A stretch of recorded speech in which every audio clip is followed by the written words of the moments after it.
বিসমিল্লাহির রহমানির রহিম। আসসালামু আলাইকুম। সবাইকে শুভ সন্ধ্যা। আপনারা যারা আমাকে শুনছেন এবং নিয়মিত উৎসাহ দিচ্ছেন, সবার প্রতি আমি আবারও কৃতজ্ঞতা প্রকাশ করি।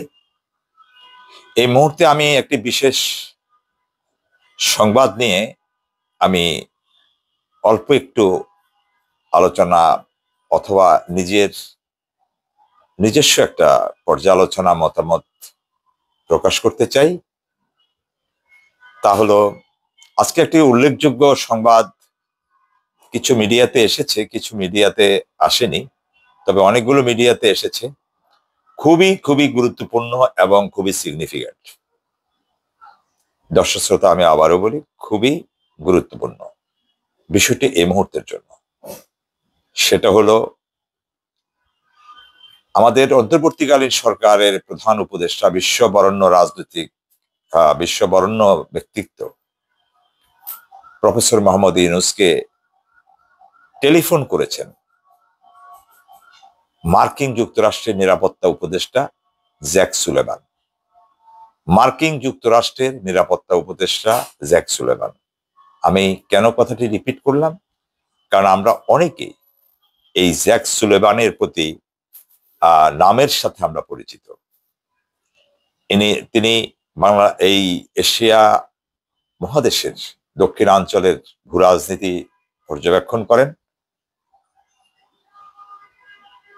গত 2023 সালের 27 সেপ্টেম্বর এই জ্যাক সুলেভানের একটি সংবাদ পুরো বাংলাদেশকে নাড়িয়ে দিয়েছিল।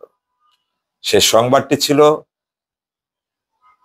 জয়ের দুর্নীতি নিয়ে আমাদের দেশের পতিত পরাজিত পলায়নরত শেখ হাসিনার সাথে তৎকালীন এই অবৈধ প্রধানমন্ত্রীর সাথে ওই নিরাপত্তা উপদেষ্টা জ্যাক সুলেভানের একটি বৈঠক।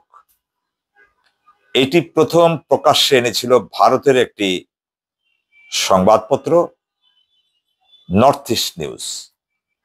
তারপর আমাদের বাংলাদেশে অত্যন্ত সাহসের সাথে সেটি প্রকাশ করেছিল মানবজমিন। এটার জন্য মানবজমিনকে চরম খেসারত দিতে হয়েছে এবং একটি নির্দিষ্ট সময় এই সংবাদটি প্রত্যাহার করে নিতে হয়েছিল তাকে। আর ভারতীয় নিউজ পোর্টাল নর্থ ইস্ট নিউজকে বাংলাদেশের অ্যাক্সেস নিয়ন্ত্রণ করে দেওয়া হয়েছিল। এই সংবাদটি ছিল এতই স্পর্শকাতর, কারণ সেখানে পতিত স্বৈরাচার শেখ হাসিনার সাথে তৎসময় এই 2023 সালে এই বৈঠকটি অনুষ্ঠিত হয় ভারতের মধ্যস্থতায় বাংলাদেশ দূতাবাসে। কিন্তু এটা বাংলাদেশের পক্ষ থেকে, ভারতের পক্ষ থেকে সবাই চেপে গিয়েছিলেন। পরবর্তীতে ভারতীয় এক সাংবাদিকের প্রশ্নের জবাবে পেন্টাগন এই বৈঠকের সত্যতা নিশ্চিত করে।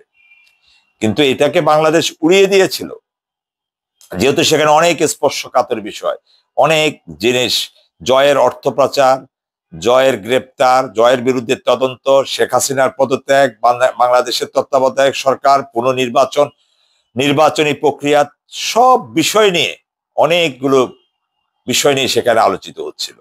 এবং আলোচনার এক পর্যায়ে বিভিন্ন বিষয়ে, ইস্যুতে হাসিনা একমত হলেও একটা বিশেষ জায়গায় হাসিনা তৎসময় ওই সংবাদের বরাতে জানা গিয়েছিল যে হাসিনা তখন একটি শর্ত না মানার কারণে ওই মাঝপথে এসে সে বৈঠকটি থেমে যায়।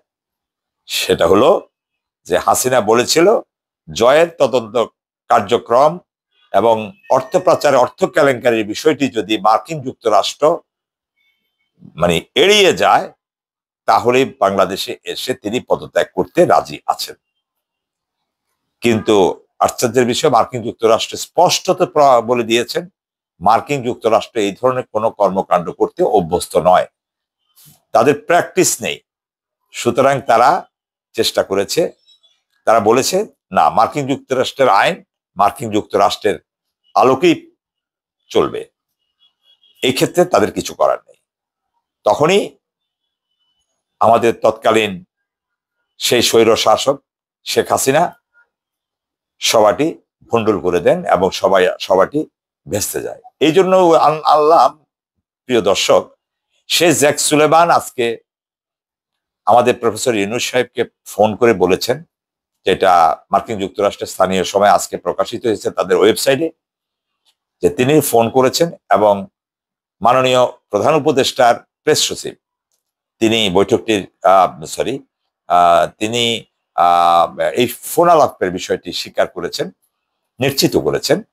সেখানে যুক্তরাষ্ট্র তাদের স্পষ্ট অবস্থান স্পষ্টত করেছে। তারা বলেছে ইউনূস সরকারের সাথে আছে এবং সংস্কারের সাথে তারা থাকবে। এবার যত প্রতিবন্ধকতা আসুক, তাদের সংস্কার নিয়ে বাংলাদেশের আগামীর পথ চলার প্রতিটি পদক্ষেপের প্রতি তাদের সমর্থন রয়েছে এবং অব্যাহত থাকবে। তার প্রেক্ষিতে প্রফেসর ইউনূস জানিয়েছেন এই 8 জানুয়ারি শেষ দিকে বা মধ্যভাগে যখনই হোক 6টি গুরুত্বপূর্ণ সংস্কার কমিশনের রিপোর্ট হাতে আসবে। আসার পর তিনি জাতীয় ঐক্যমত্য, ওই 6টি সংস্কারের বিষয়ে জাতীয় ঐক্যমত্য তৈরি করার জন্য কাজ শুরু করবেন।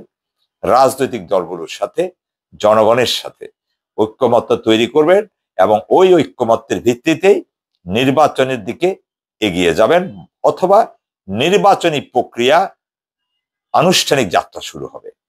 সুতরাং এটা আমি মনে করি অনেক উল্লেখযোগ্য বিষয় দুটি কারণে। প্রথমত, জ্যাক সুলেমান আমাদের